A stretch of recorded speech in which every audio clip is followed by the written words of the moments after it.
For many of the volunteers, this period of training was a welcome relief from the daily grind, and much like the scout camps of their youth.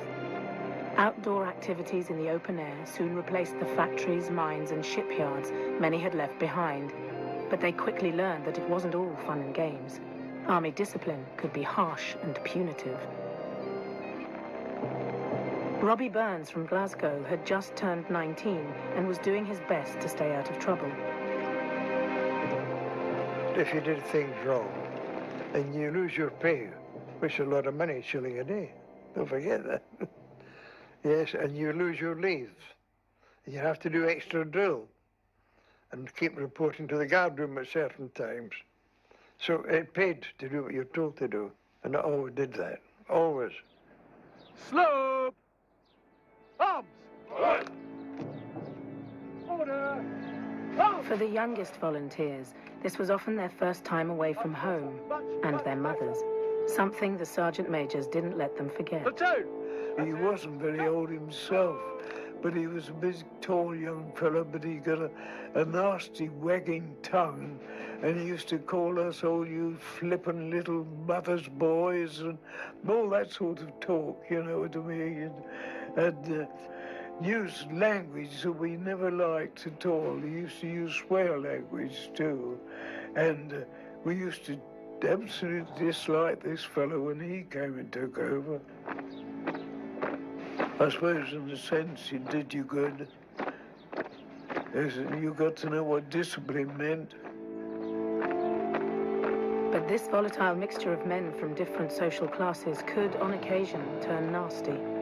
Farm labourer George Littlefair took great offence at a comment made by a young corporal. Platoon! When I was 19-year-old, I was 12 stone 2 pounds. On a rough country lad, I didn't get it down for none of them. Aye. There was one little bugger, wax tash, turned up, and yapping and shouting. And he used to call me Liquor Fair, because he was short too, and he couldn't get Little Fair. And I was in one of them good humours. I never answered him. So he come up, Timmer. He looked at him. Who the hell do you think you are? And I just stood. He said, I think you're a bastard. Oh, as soon as he said that, I hit him in the mouth with that. No, I said, don't prove it. George was fortunate. For striking a corporal, he could have faced a court-martial. But he was spared punishment when he revealed to his commanding officers that his mother had recently died.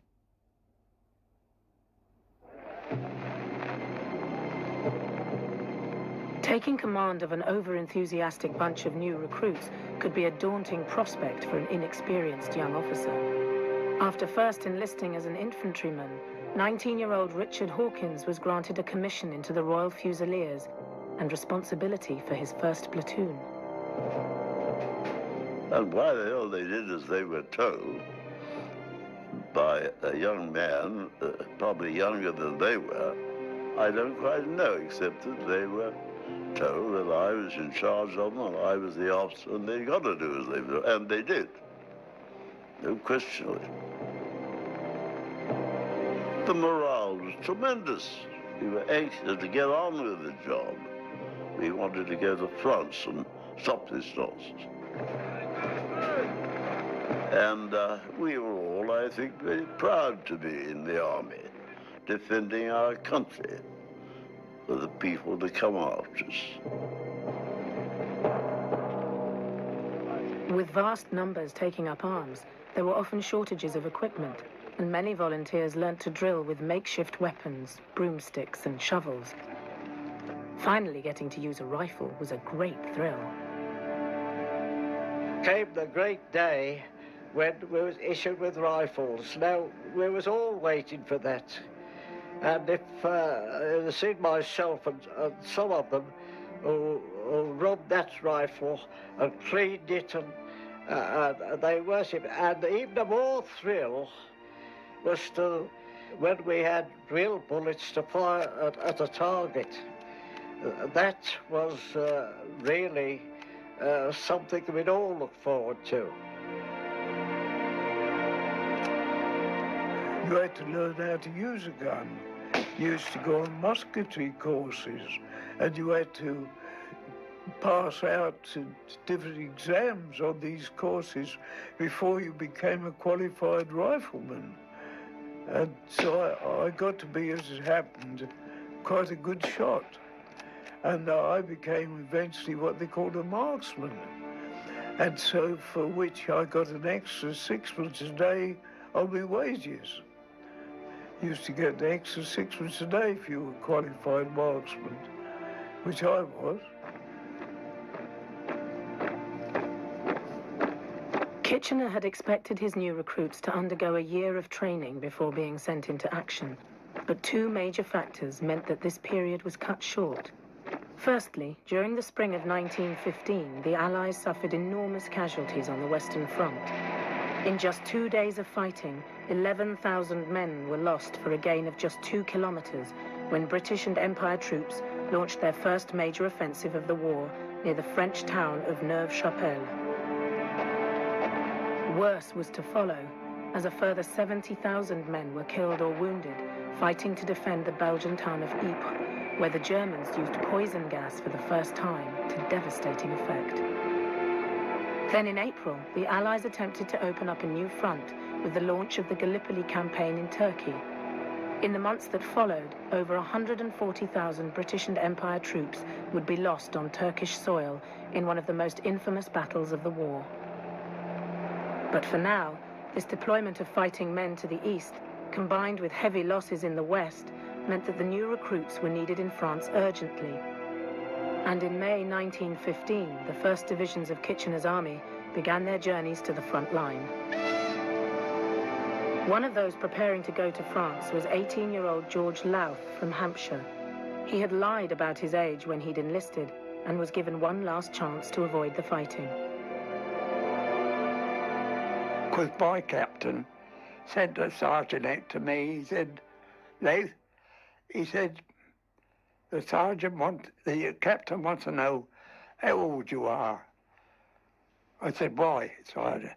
He said, because he don't believe you. He said, we're going to France, he said, and we don't want you crying when you get over there. Say you're not old enough. He said, because it won't happen. You won't come back. So say it now. I said, I'm going with the lads. And from then on, we went on. By the time the new recruits began to arrive in France, an uneasy peace had settled over the Western Front. Attack and counter-attack had done little to gain either side an advantage, and the dangers of shell fire and machine gun bullets kept both sides confined to their trenches.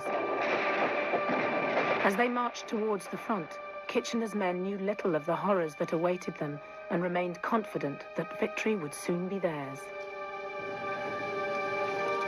You could see some of them swelling absolutely fist and bust themselves with pride. And I, too, to be cheered by French and mostly girls, too, thought it was great to be a soldier then. We'll show them, we'll push these Germans back where they belong, etc., etc. And it was just the thoughts of really young men who didn't know any better. No, I felt a real man then. Not marching behind the pipe, but going to do something. I felt really well, no fear whatsoever. We were all happy. We'd start singing. Oh, yes. No, there's no unhappiness about, because at that time we hadn't been in the front line trenches, or reserve trenches. We didn't know what the war really was. You could probably hear a very, very faint noise of gunfire. Very, very faint. And then the nearer we got, of course, to that, then we realized what we're in against. Then it began to shake then. Yeah, it began to shake then. The nearer we got to the front line. When we went up, it was pouring with rain. We're just on foot walking up to marching, as it were, laden right up with all our equipment, all you could carry, you know, everything on, and bed up with your guns, you got everything on you. And suddenly you begin to see the sky lighting up, flashing, and you begin to hear the noise of the guns. You know, you're getting nearer. You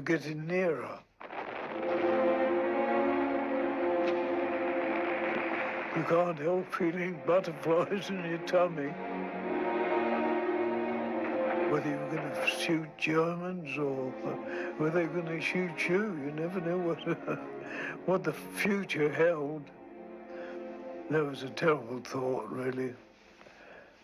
Going into war is not a very pleasant experience. Terrible.